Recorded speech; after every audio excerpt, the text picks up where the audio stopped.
E aí, pessoal, tudo bem com vocês? Vamos para mais uma live aí. Hoje vai ser sobre demonologia. Deixa eu até colocar aqui, né?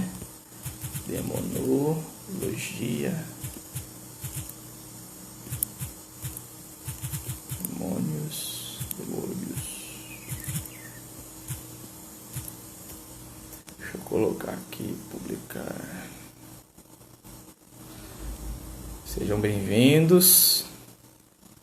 Vou fixar comentário.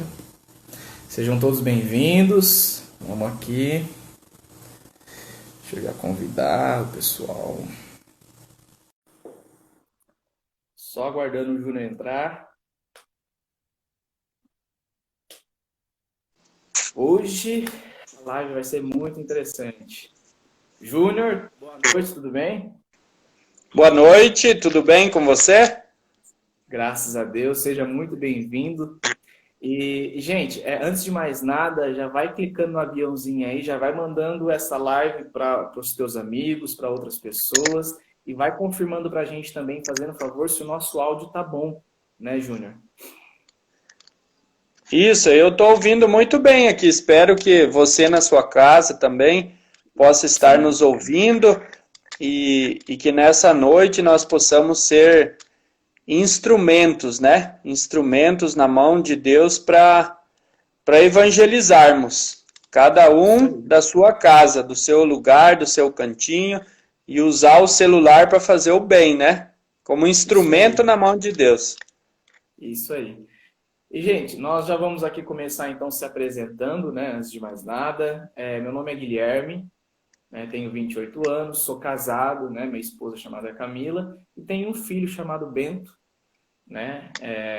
Sou formado na área de tecnologia, na área de gestão, na área de marketing, e também, né, gosto muito de levar aquilo que eu tenho aprendido, né, dentro da igreja, né, como evangelizador.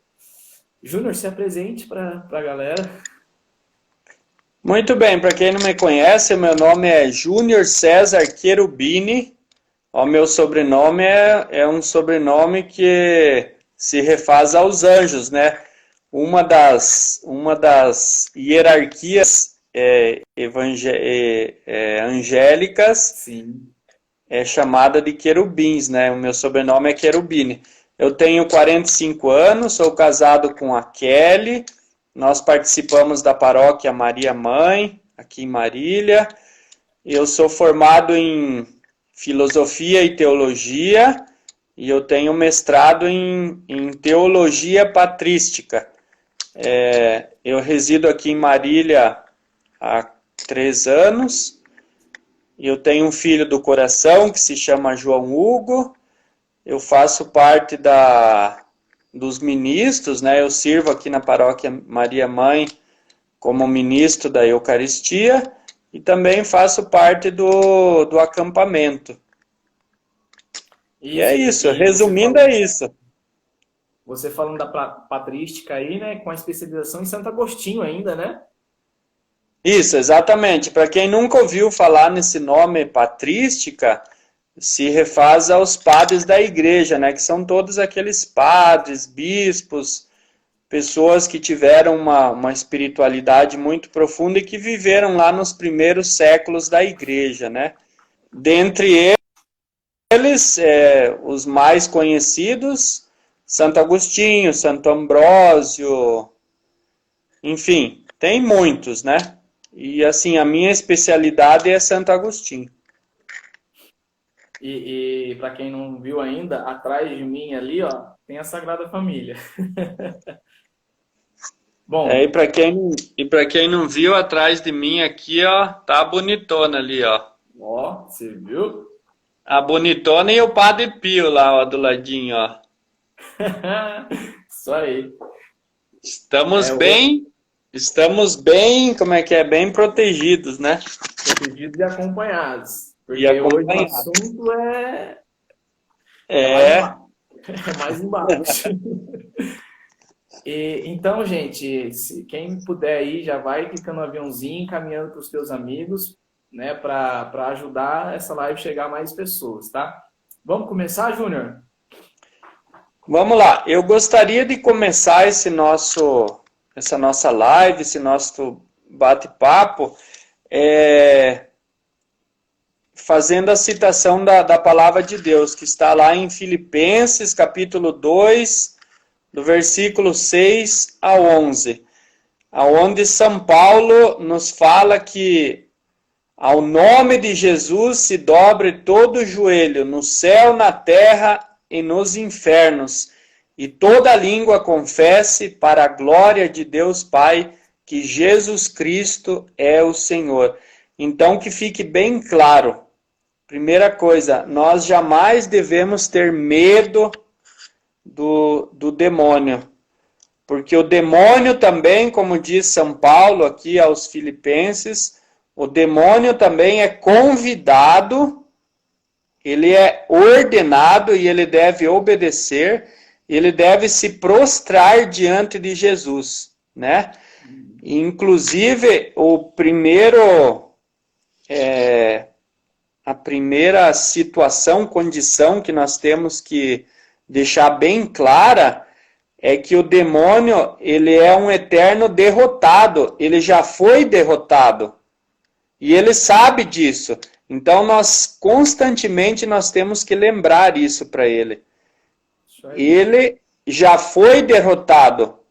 E ele tem que saber disso, né? Então, que nós tenhamos sempre fixo no nosso olhar, no nosso íntimo, no nosso coração, esse pensamento, essa palavra de Deus, né? Que é palavra de Deus, que ao nome de Jesus todo joelho se dobre no céu, né? Todos os anjos, todos os nossos entes queridos, todos os santos, Nossa Senhora, São José, enfim, toda a corte celeste se ajoelha diante de Jesus. Aqui na terra nós somos convidados, nós que somos peregrinos, que estamos caminhando aqui nesse vale de lágrimas, e nos infernos os demônios também têm que se prostrar. Então, todo mundo tem que se prostrar diante do nome de Jesus. Isso aí. E aproveitando, o nome de Jesus é uma das maiores armas contra o demônio. O nome de Jesus tem poder contra o demônio. E ele sabe disso. E já aproveitando, o que é um demônio? O que é um demônio? Muito bem. Eu gostaria de citar um documento da igreja. Deixa eu pegar aqui. O que é um demônio? A existência do demônio é um dogma de fé. O que é um dogma de fé? Dogma de fé é uma verdade revelada, né? Ela está contida na Sagrada Escritura, então não foi inventada. Ela é interpretada pela igreja e ela nos é proposta.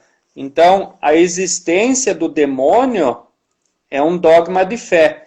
Nós encontramos lá no Catecismo da Igreja Católica, quem não tem, é esse livrão amarelo aqui, ó. Catecismo da Igreja Católica, ó. O teu é menor que o meu, né? O meu é maiorzão. Mas é o mesmo. Inclusive, Guilherme, nós temos uma edição online. Se você procurar lá no Google, lá, escreve lá Catecismo da Igreja Católica, vai aparecer. Então dá para baixar no celular e levar sempre conosco essa belíssima ferramenta. Lá no número 391, ele diz o seguinte: é dogma de fé que o demônio existe e pode agir sobre o ser humano. Por trás da opção de desobediência de nossos primeiros pais, há uma voz sedutora que se opõe a Deus e que, por inveja, os faz cair na morte. A Escritura e a tradição da Igreja veem nesse ser um anjo destronado, chamado Satanás ou Diabo. A Igreja ensina que ele tinha sido anteriormente um anjo bom, criado por Deus, mas se tornaram maus por sua própria iniciativa. Então, o demônio ele é um anjo, é um espírito, ele não tem corpo. E ele, enquanto anjo, ele é uma criatura de Deus, né? Ele não começou a existir por si só, foi Deus que o criou, enquanto anjo. Aí ele fez uma escolha, né? A escolha da desobediência, do orgulho, querer ser maior que Deus. Aí ele foi expulso, né, do céu. Sim, e já está respondendo, né, a uma pergunta que a gente teve no Instagram. Por ser um espírito, né? Por ser um espírito, um anjo, como ele não tem corpo, e aí perguntaram quais são as tentações do demônio. As tentações do demônio são as mesmas que nós sofremos. A questão é que ele não sofre tentação no âmbito corporal, que é o quê? Luxúria e gula. Porque ele não tem Exatamente. corpo. Então ele não tem prazer corporal, paixão da carne, né? Ou seja, então luxúria e gula, ele não sofre porque ele não tem corpo. O resto, ele sofre tudo, tipo inveja, orgulho. Então todas as outras tentações o demônio também sente, tá, gente? E aí, e você já tinha falado também que o demônio ele não nasceu mal, né? Ele tomou a decisão de desobedecer, a desobediência. E essa questão da queda, tudo, a gente falou na live passada. Então, quem quiser saber um pouco mais dessa queda dos anjos, assiste a live passada, que também está no meu canal do YouTube.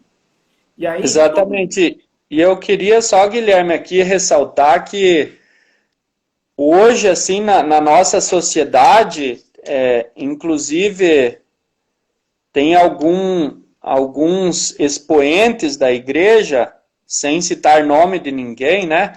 Mas tem muitos que continuam negando a existência do demônio.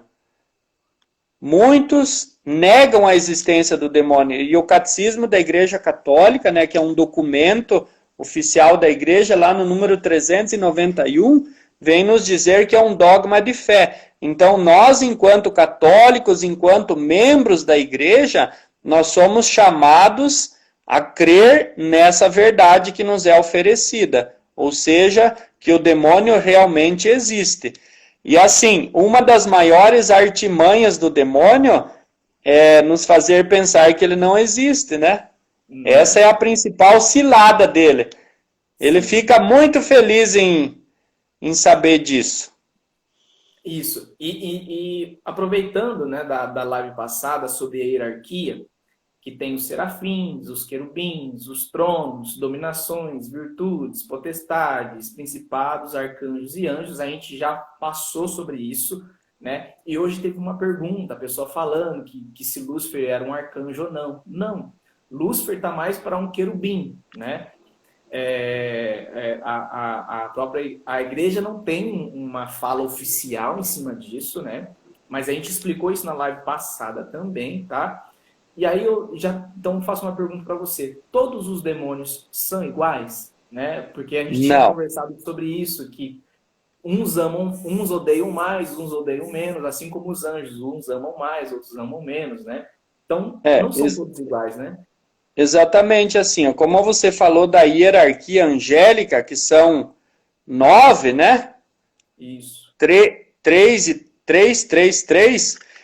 Por dedução, né, a teologia, o estudo aí da teologia, da angiologia, da demonologia, nos diz que existe também uma hierarquia dentre os anjos decaídos.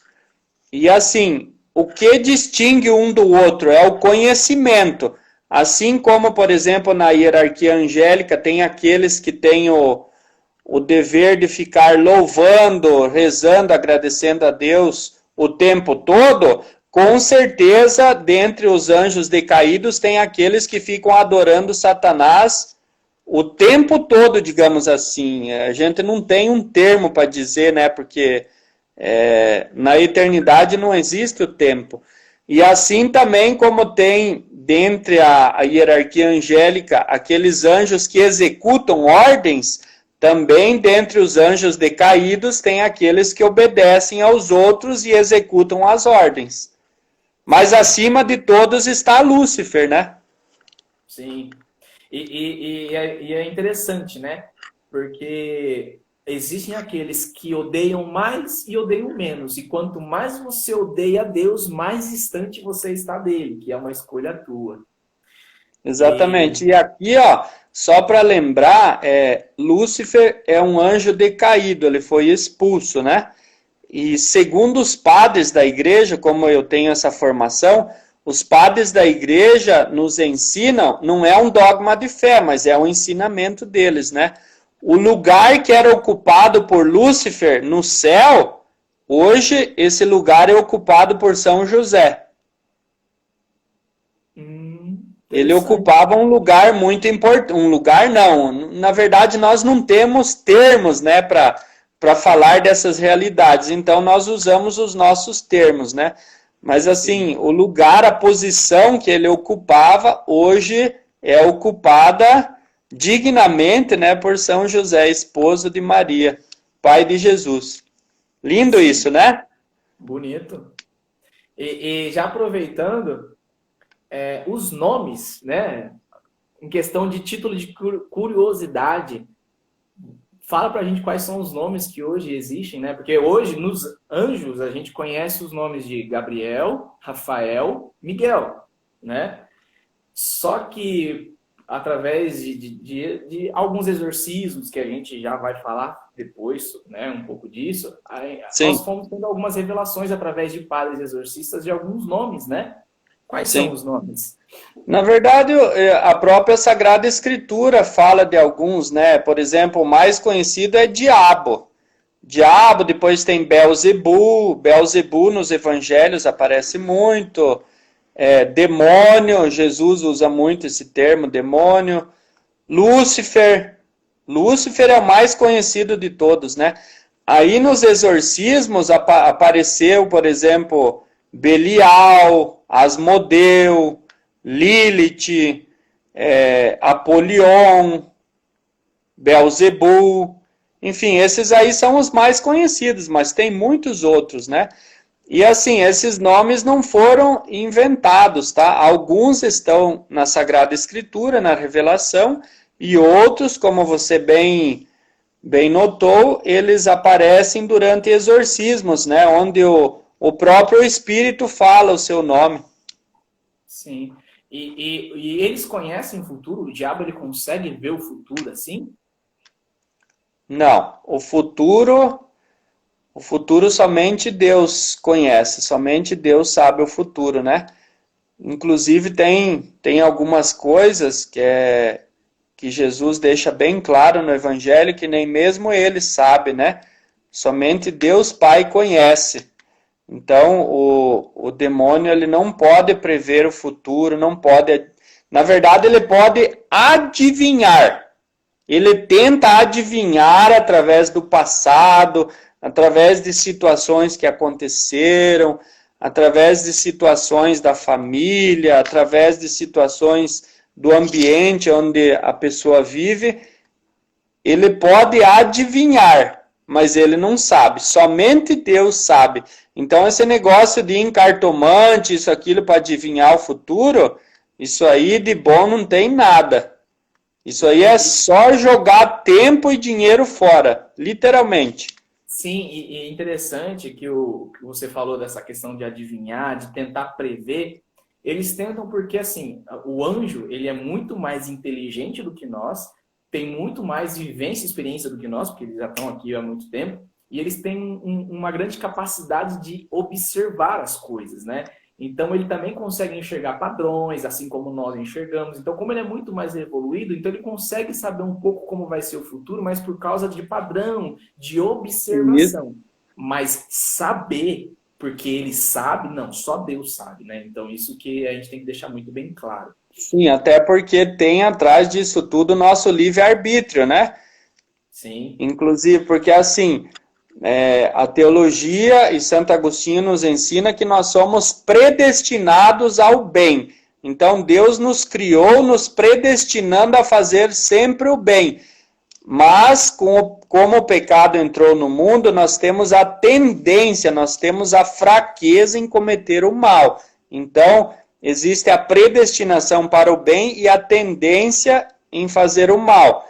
E essas duas situações convivem, né? E nós podemos, com o nosso livre-arbítrio, inclusive ir contra aquilo que Deus sempre sonhou para nós. Podemos construir uma outra história, né? Por causa do livre-arbítrio. Inclusive, você falou que o demônio, ele deduz, né? Porque ele conhece o meu agir, o teu agir. Por exemplo, como que você se comporta diante de uma bebida, por exemplo. Quando uma pessoa tem uma certa fraqueza pela bebida, o demônio sabe disso. Ele sabe muito bem disso. Pelo seu passado, pelo seu presente. E aí ele cria situações para você pecar nessa tua fraqueza. Ele conhece a tua fraqueza. Um exemplo, por exemplo, casamento. Quando você fala alguma coisa e a tua mulher já olha com aquele olhar torto, opa, você já sabe o que ela já está pensando um pouco por causa dessa convivência. Agora imagina o demônio te acompanhando a tua vida inteira, te observando, então ele já sabe que um olhar teu, o que você quer dizer. Ou seja, ele utiliza tudo isso como ferramenta para tentar você. Isso é legal. Exatamente. Né?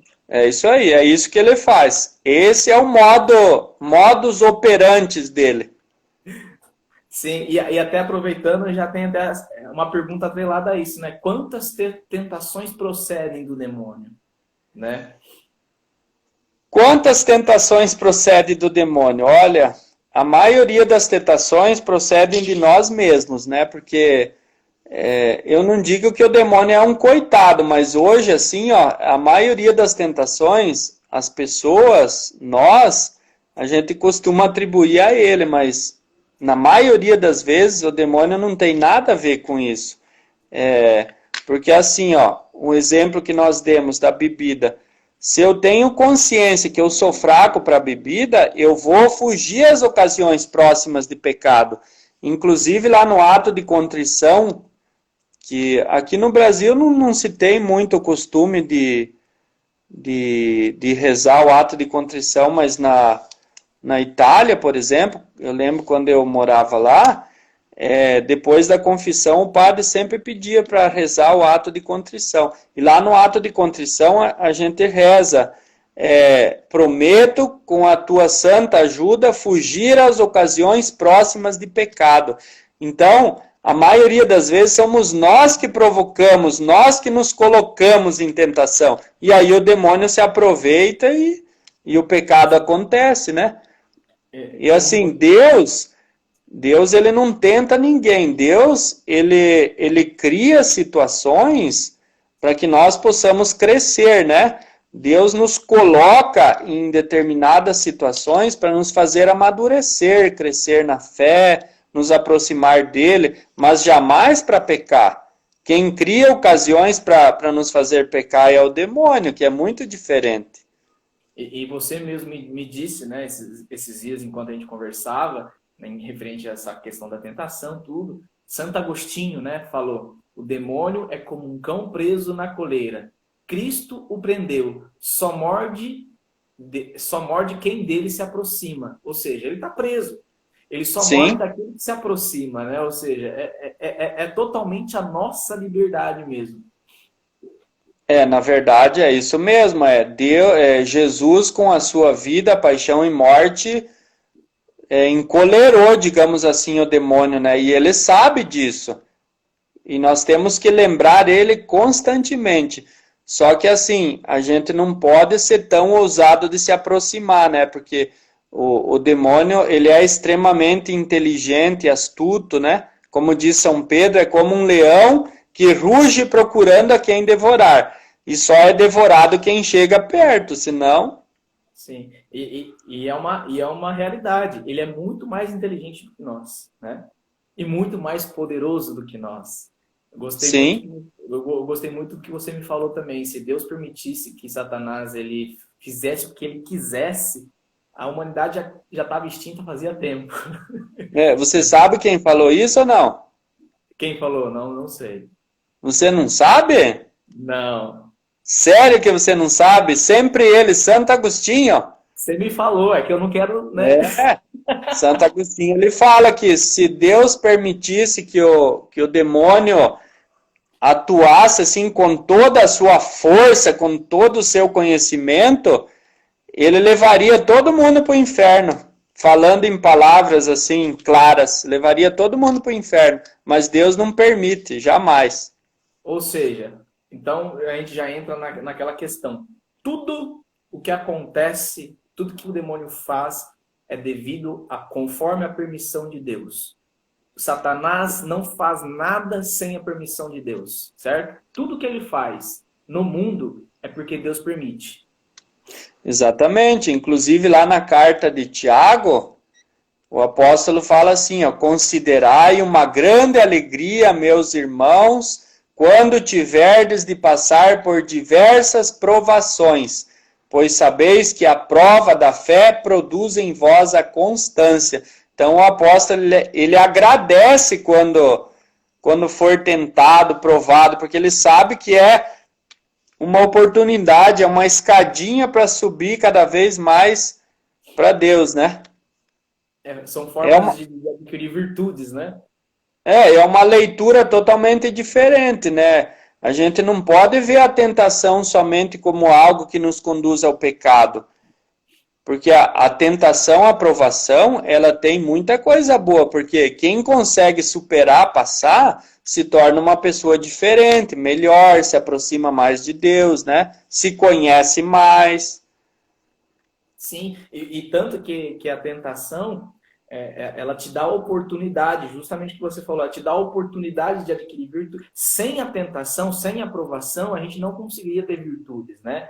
Sim. E a tentação, ela é interessante por causa disso, porque é totalmente uma escolha minha, sempre minha, 100% minha. E eu tenho que parar de jogar essa responsabilidade para um outro, né, das minhas ações. Ela perguntou, Deus permite as tentações? É o que a gente acabou de responder. Sim, justamente por isso.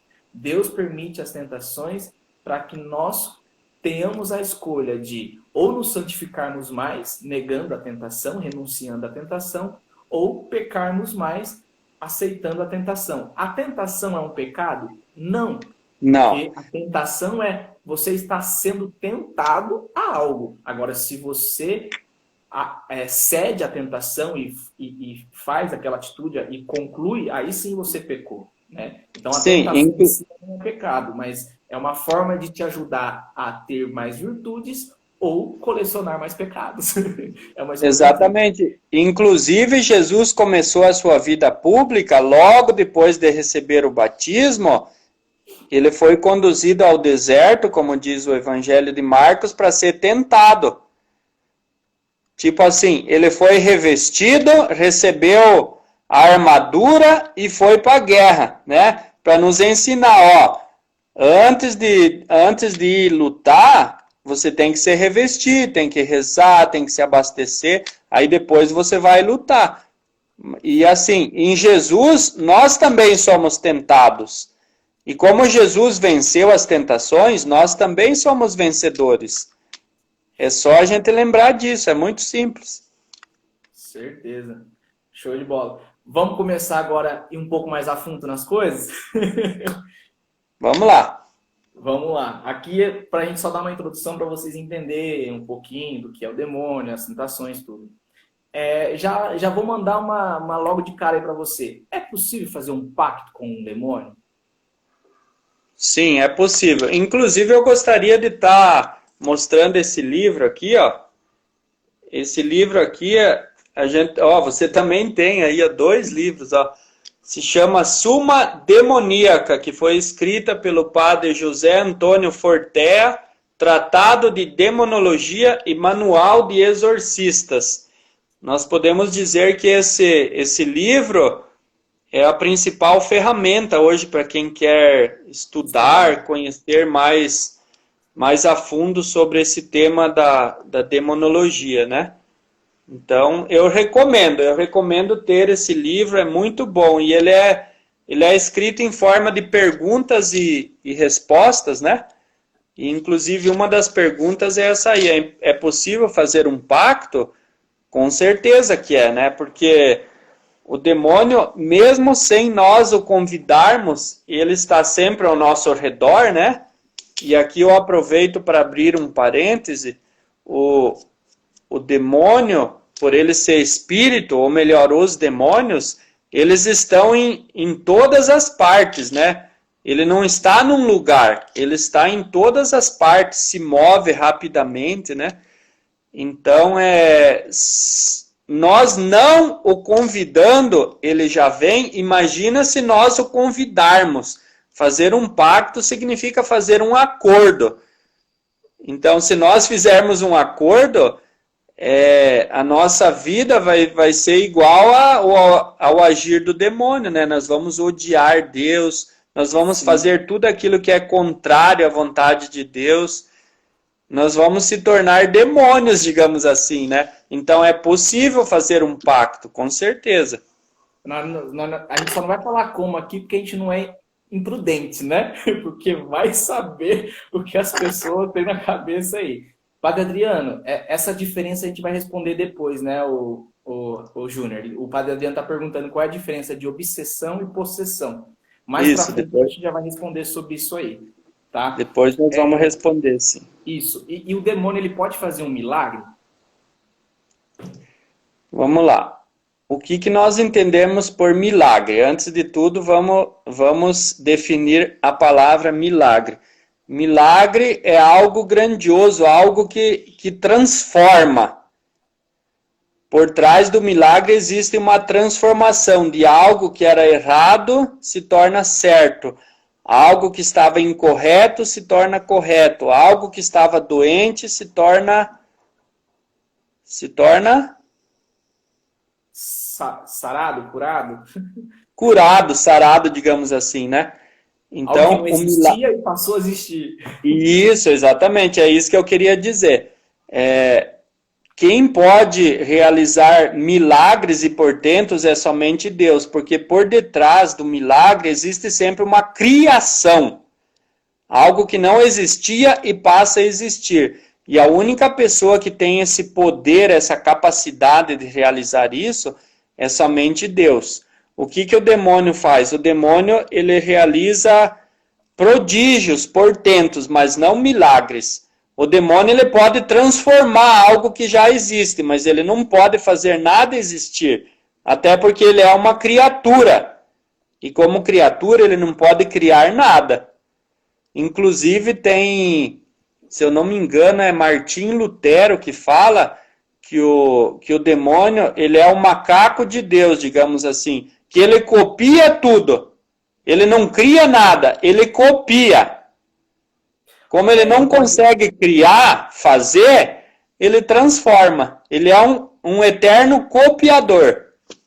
E por exemplo, né, desde que por exemplo, vamos dar um exemplo aqui. Por exemplo, o médico, ele vai conseguir sarar a tua cegueira, né? Ou seja, através da lei da natureza, ele está conseguindo fazer isso. Então, um demônio também conseguiria. Por quê? Obedecendo a lei. Ou seja, está dentro do possível do que o homem consegue fazer. Agora, vamos dizer que você é cego e você não pode ser curado de hipótese nenhuma. A ciência não consegue. Aí só Deus pode conseguir fazer você enxergar, voltar à vista. Ou seja, se existe alguma probabilidade, o demônio ele consegue fazer. Porque está dentro da lei. Se não, só Deus. E aí a gente falando em questão de milagres, doenças, aí tem duas coisas. O demônio ele pode causar doença no corpo e também ele pode criar uma enfermidade mental. Já é duas perguntas de uma vez só, né? Pode, aquilo que a gente acabou de falar, porque, por exemplo, uma enfermidade mental é algo que já existe. Então, o que ele vai fazer? Ele vai potencializar ainda mais. E depois, por causas naturais. Então, é algo que existia já. Ele vai potencializar, transformar, fazer se agravar, mas jamais criar do nada. Isso ele não pode, jamais. E aí, como ele conhece todos os nossos pensamentos passados, o nosso passado, ele pode criar situações aí para criar uma confusão mental. Isso ele pode fazer, com certeza. E aí teve uma pergunta que fizeram no Instagram, né? Já aproveitando, perguntaram para mim assim, se o demônio ele podia causar pesadelos. Sim, pode. é complicado discernir quando provém do demônio ou quando é simplesmente um pesadelo, né? Aí você tem que ver os sinais, características, discernir tudo isso. Não é uma resposta fácil, não é como falar assim, é do demônio e não é. Tem possibilidade? Sim, mas como provar, o discernir é um pouquinho complicado, né? Sim. E falando já dos pesadelos, a questão de pensamentos. E já implementando, Satanás, né, e nenhum ser, na verdade, não só demônio, até os anjos, eles não conseguem ler os nossos pensamentos. Somente Deus pode ler os nossos pensamentos. Então, quando eles... Exatamente. Ele pode, aquilo que eu falei anteriormente, ele pode tentar adivinhar. Por exemplo, quando você tem um determinado pensamento, que você é muito devoto, por exemplo, de Nossa Senhora Aparecida. Então, quando você pensa em Nossa Senhora, o primeiro título que já vem na sua inteligência, na sua mente, é a Nossa Senhora Aparecida. E isso ele sabe. Então, ele pode intuir, entendeu? Através da nossa intuição, ele pode adivinhar. Às vezes adivinha, mas na maioria das vezes não, né? Somente Deus sabe o nosso futuro, somente Deus pode ler os nossos pensamentos, até porque foi Ele que nos criou, né? Ele nos conhece intimamente. Certo. E aí, como só falta 20 minutos para nós, se É. der tempo a gente volta para as outras questões. Já vamos então para a questão da possessão, né? O que seria possessão? E aí a gente até aproveitando responder a pergunta da Adriana Gomes, eu acho. Ela falou que em um retiro teve uma possessão de mais de 12 horas. E o que me deixou intrigada é que a moça lembra o que aconteceu. Isso é de fato possível, a moça lembrar de tudo que aconteceu? Então vamos começar por partes, né? O que seria possessão? Então vamos lá. Possessão o que é? Atividades ordinárias do demônio. Se enquadra aqui. Deixa eu pegar aqui para explicar direitinho. Possessão. Possessão é o pior ataque do demônio quando ele entra no corpo da vítima, fazendo ali a sua morada temporária. Então a possessão, e eu gostaria de deixar bem claro aqui, a possessão é uma atividade extraordinária. É algo extraordinário, não é algo que acontece no cotidiano. Por exemplo, hoje existe muito essa mania de dizer assim, essa pessoa está possuída. Essa pessoa isso e aquilo. Eu gostaria de deixar bem claro aqui que a possessão é uma atividade extraordinária, é algo muito extraordinário que acontece. E acontece, quero deixar bem claro aqui, somente com a permissão de Deus. Se Deus não permitir, se Deus não falar, pode, o demônio jamais pode possuir uma pessoa, jamais. Então são casos raríssimos. Inclusive tem um grande exorcista, que é o padre Gabriele Amorte, que já faleceu, que foi um dos maiores exorcistas aí da Igreja Católica. Ele, antes de realizar um exorcismo, ele fazia a pessoa, o seu paciente, procurar um psiquiatra, procurar a medicina, e somente depois de um tratamento muito longo, aí sim ele fazia o exorcismo, senão não. Então que fique bem claro que a possessão é algo de extraordinário, e é aquela situação na qual o demônio, ele entra e ele ocupa o corpo da pessoa, né? Jamais a alma, o corpo.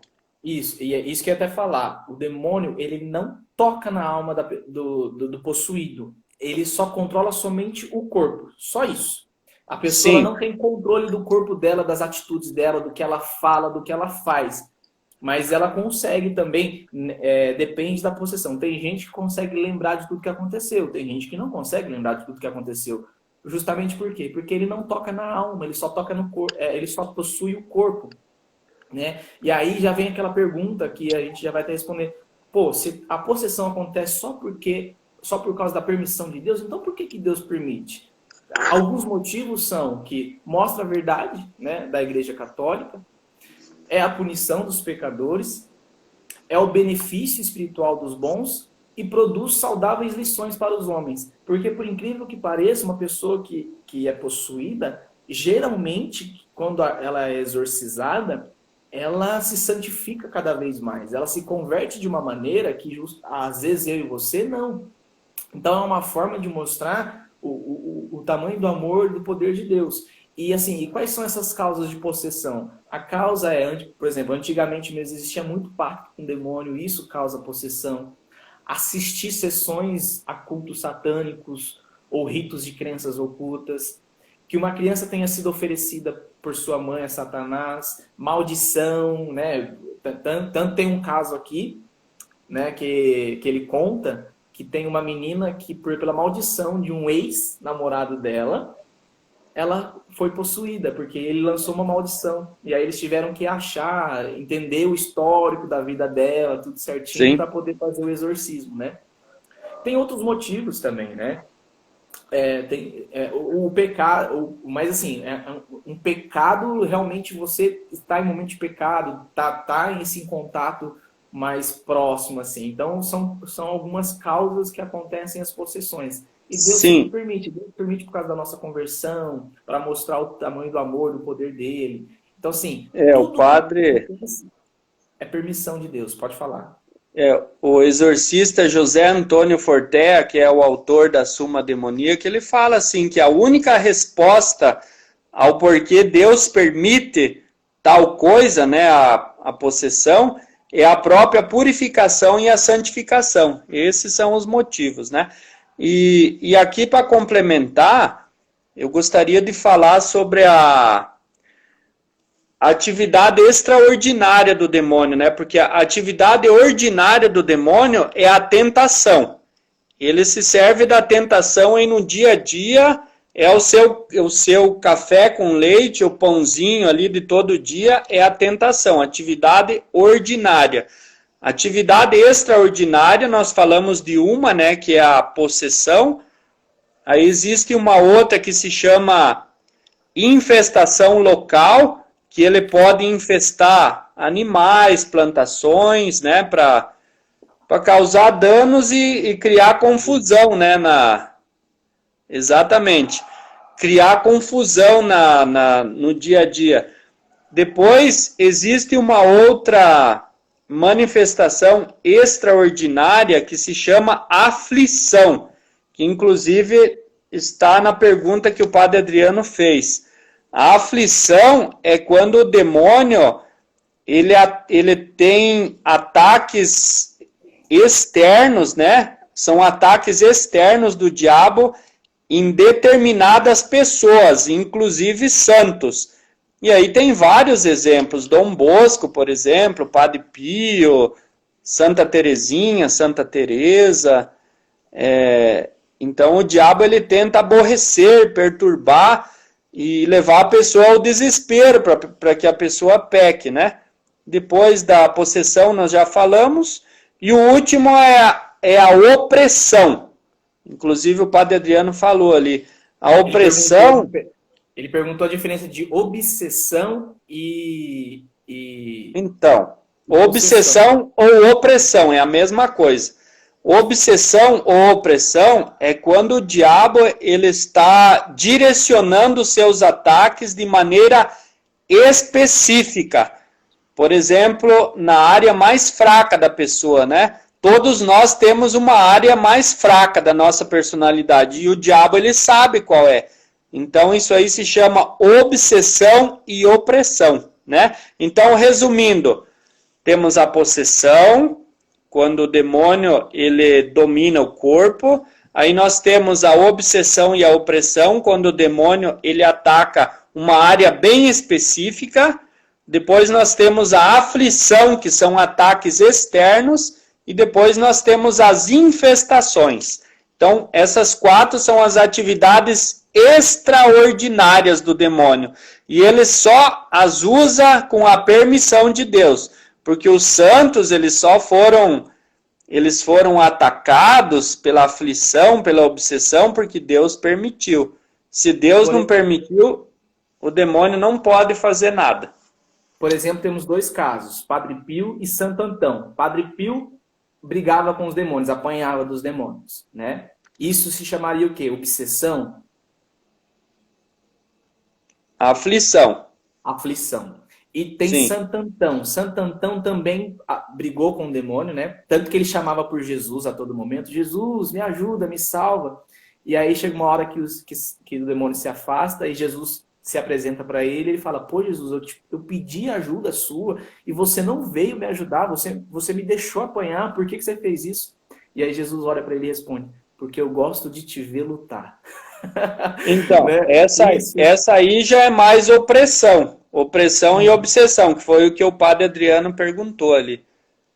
Então Sim. as pessoas fazem muita confusão, entendeu? Tipo, tudo é possessão. Não é bem assim. Possessão é algo extraordinário. 1 em 1 bilhão, digamos assim. É muito raro. Sim. Já a aflição e a obsessão já são mais comuns, né? Sim. Tem uma pergunta aqui, ó. Temos várias formas de purificação sem ser a possessão. Acha que quando chega a esse nível a pessoa está perdidamente em pecado, mais que o normal, quando a pessoa é possuída?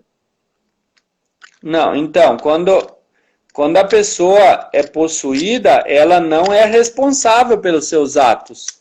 Até porque Não, o ele quis demônio. dizer o momento da vida dela. Ela foi possuída por quê? Porque ela estava em constante pecado mesmo? Não, Perdidamente em pecado? na verdade, o pecado é uma porta aberta para o demônio, né? Por isso que ele nos tenta, para nos fazer pecar e pecando nos afasta de Deus. Então, o pecado é uma porta escancarada para o demônio fazer o que ele quiser, né? Mas aí Deus tem que permitir também, entendeu? Não é automático porque a pessoa tem uma vida de extremo pecado que ela vai ser possuída pelo demônio. Não. E dentro da permissão de Deus tem a vontade de Deus. E essa vontade é um grande mistério, né? Porque Sim. ele só dá permissão na pessoa com quem alguma coisa ele vai tirar. Porque assim, isso nós temos que colocar na nossa cabeça. De uma possessão sempre vai sair alguma coisa boa. Sempre vai sair algo bom. Sempre vai ter a conversão da pessoa ou da Sim. família em si. Vai ter a santificação da pessoa em si. Ou seja, então diante da permissão passou primeiro pela vontade de Deus. E a vontade de Deus é um grande mistério para a nossa vida, né? É só você pegar o exemplo de Santa Maria Madalena. Ela foi possuída por 7 demônios, inclusive a palavra de Deus fala, e depois se tornou apóstola de Cristo. Olha a transformação que teve, né? Então, e aqui tinha uma pergunta que eu não lembro. O pessoal estava perguntando aqui. Deixa eu ver qual foi a pergunta. O que fazer diante da possessão? Bom, diante da possessão tem o exorcismo. E aí a gente entra num outro caso, né? Exorcismo, o que é e só quem é permitido fazer. Nós vamos discutir sobre isso agora, né, Júnior? Então vamos lá. O que o catecismo da igreja fala sobre exorcismo? Vamos lá. E quem pode fazer exorcismo? Tem um artigo que eu trouxe aqui, que ele foi escrito pelo professor Felipe Aquino, que é um grande estudioso aí da Igreja Católica, professor renomado, e ele fala o seguinte, ó, as únicas pessoas que podem fazer exorcismos sem ter permissão a ninguém são os bispos da Igreja Católica. Por quê? Porque os bispos, eles recebem a plenitude do sacramento da ordem. Então, no ato mesmo, no dia da ordenação episcopal, eles se tornam exorcistas. Só que a missão, o munus do bispo, não é aquele de ser exorcista. Mas se precisar, ele é exorcista, porque ele é o apóstolo, né?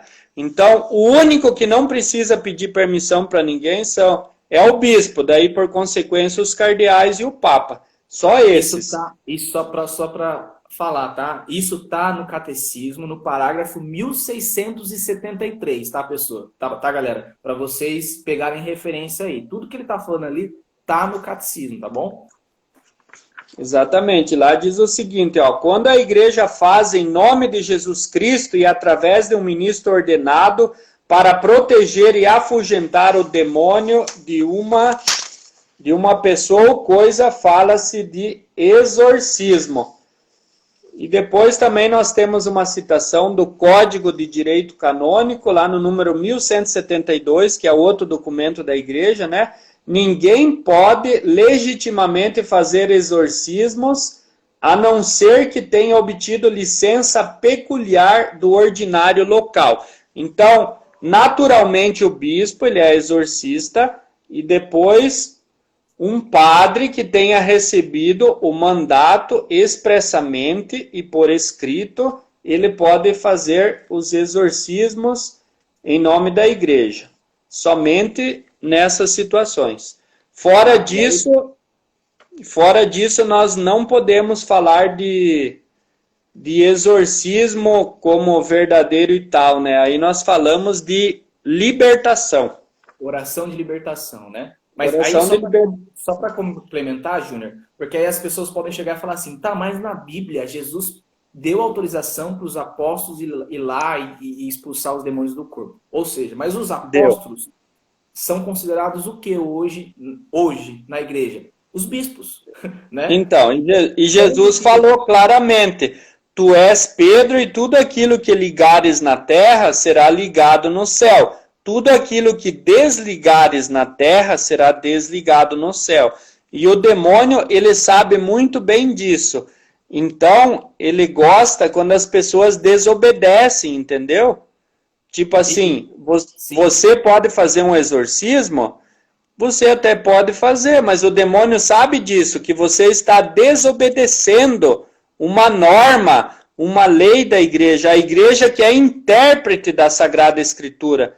A igreja que pegou as palavras de Cristo e as interpretou, entendeu? Interpretou dessa maneira. Então, se eu vou lá e faço um exorcismo, eu estou desobedecendo. E o demônio sabe disso. E nós sabemos que o pecado entrou no mundo pela desobediência. Então, quem quer fazer exorcismo por conta própria está desobedecendo, e o demônio sabe muito bem disso. E tanto que sabe que na própria passagem, né, na Bíblia, eu não lembro agora, eu esqueci de marcar, que quando tinha 7 filhos um sacerdote judeu, né, que ele foi tentar fazer, esses 7 filhos eles saíam fazendo, aí chega uma hora que o demônio chega e fala assim, não, eu conheço Cristo e Paulo, eu não conheço você. Ou seja, na Sim. própria palavra já diz. E aí, na questão que você usou, né, tudo que ligares no céu e deles ligarem na terra será desligado, ou seja, Jesus colocava ali o sacramento da confissão. E hoje quem pode só confessar? Quem pode atender a confissão? Padre. Então, os apóstolos na Bíblia hoje são os bispos e padres dentro da igreja, né? E aí, Sim. Tem padre que pode fazer exorcismo também com a autorização do bispo. Né? Exatamente, com autorização do ordinário local. E o Código de Direito Canônico, ele não só recomenda, mas ele pede que cada diocese tenha o seu exorcista, entendeu? Não que ele vai fazer exorcismos, mas que a diocese tenha. E, inclusive, não é qualquer padre que pode ser exorcista. Tem que ser um padre que tenha uma vivência espiritual muito boa da Sagrada Escritura, que tenha uma vida moral ilibada, que seja um profundo conhecedor da Palavra de Deus e que conheça os assuntos também da demonologia. Então, não é qualquer um que pode ser exorcista. Por quê? Porque a igreja sabe que o demônio ele é astuto, né? E depois tem uma outra coisa que eu queria falar também, que a igreja, criando essas normas, ela quer nos proteger, entendeu? Porque, imagina, qualquer pessoa, muitas vezes despreparada, vai lá e tenta fazer um exorcismo. Pode acontecer que a pessoa que está possuída, por exemplo, tem mais de um demônio, pode um demônio sair dessa pessoa e se apossar do corpo daquela que está fazendo o exorcismo. Por isso que a igreja criou todas essas normas, essas situações, para nos proteger. E curiosidade, sabe quem tomou essa providência? Foi no ano 416, Papa Inocêncio I. Foi o Papa Inocêncio I que fez isso no ano 416. E aí, na ausência de um exorcista, o que se pode fazer? Oração de libertação. Para nós leigos e para os padres que não têm autorização, o que nos resta é oração de libertação. Isso que é o que a igreja nos recomenda, né? E aí entra a questão do ministério de libertação também, mas também tem oração de libertação sem você participar de um ministério de libertação. Porque nós, como cristãos, também temos essa autoridade e somos chamados. Ou seja, é só fazer uma oração que Cristo nos atende, né? Por isso que a gente fala em nome de Jesus, né? Sim. Então, na ausência de um exorcista, o que nos resta é oração de libertação. Tá bom? Exatamente. E quando se fala de exorcismo, por trás do exorcismo, existe um ritual, existe uma oração que foi prescrita e escrita pela igreja. E a única pessoa que pode recitar essa oração é o bispo ou o padre que é exorcista, né? E fora disso, nós podemos fazer oração de libertação, aquilo que você falou. E nós somos chamados a fazer oração de libertação. Até porque a maioria de nós, das pessoas, enfim, do mundo de hoje, todos nós precisamos de libertação. Todos nós. E por trás do exorcismo também existe a oração do grande exorcismo, entendeu? Que é aquela do ritual, que somente quem é destinado, né, no caso o bispo ou o exorcista, podem fazer. Nós leigos, nós não podemos fazer essa grande oração de exorcismo. Nós fazemos pequenas orações de exorcismo, por exemplo, durante o batismo, quando nós renunciamos, nós estamos fazendo uma oração de exorcismo, não a grande oração, mas uma oração menor. E outra coisa interessante também que nós podemos fazer, que é o momento no qual o demônio está mais frágil, que é no momento em que nós recebemos a comunhão. Nós somos chamados, logo depois que a gente faz a comunhão, eu sempre faço isso, fazer uma oração de exorcismo sobre mim mesmo. Sobre nós mesmos, nós podemos fazer oração de exorcismo. Só um momentinho. Gente, em 2 minutos a live encerra. Assim que acabar a live, a gente começa outra. A gente não vai levar mais 1 hora de live, tá? A gente só vai fazer as conclusões finais, para dar tempo de responder algumas perguntas de vocês, por aí vai. Mas tá acabando a live. Assim que encerrar, todo mundo volta de novo, beleza? Para a live, que eu vou começar de novo, ele entra e eu convido. Pode continuar aí, ô Júnior. Sim, aí eu gostaria nessa parte final, de falar sobre as coisas boas, né? Aquilo que a igreja nos deu de presente, né? Que são as armas contra o demônio. Existem várias armas contra o demônio e ele as conhece muito bem, todas elas, né? Eu vou citar algumas, talvez eu esqueça de algumas, porque são várias. A Santa Missa, a Eucaristia. Antes de você falar, deixa a gente voltar na live que você fala, que vai encerrar já. E eu só queria ler para vocês uma oração que a gente faz na missa. Ela já é uma oração de um pequeno exorcismo que acontece, que é aquela parte assim: livrai-nos de todos os males, ó Pai, e dai-nos hoje a vossa paz. Ajudados pela vossa misericórdia, sejamos sempre livres do pecado e protegidos de todos os perigos, enquanto, vivendo a esperança, aguardamos a vinda do Cristo Salvador. Esse momento da missa já é um mini exorcista ali, né? Mini exorcismo. A própria Eucaristia também, né, já é um exorcismo, porque é o próprio Cristo dentro de nós. Então, quanto mais próximo eu estou de Cristo, quanto mais próximo eu estou dos sacramentos, muito difícil eu ter possessão, a não ser que Deus tenha um propósito na minha vida com isso, dificilmente isso irá acontecer. Gente, tá encerrando, falta 15 segundos, tá? Assim que encerrar, eu vou voltar de novo. E aí a gente vai começar a falar sobre as armas que nós temos para enfrentar o demônio, né? O inimigo, tá bom? Já que a gente volta, já vai encerrar aqui